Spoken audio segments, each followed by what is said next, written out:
This is the BL-70PR2NMY and we're making a Milo smoothie. I'm gonna crush the ice and go smoothie. Let's pour it out. Orange juice. Water your oranges, thick crushed ice. Leave it because it's auto. And 3 for juice. Ooh. The BL-70PR2NMY comes with a filter, and today we're gonna make an orange juice.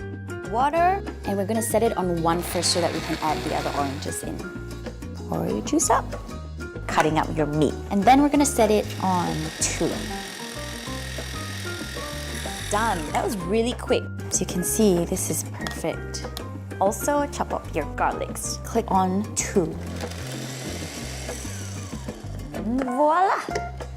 So you can see how finely chopped they are.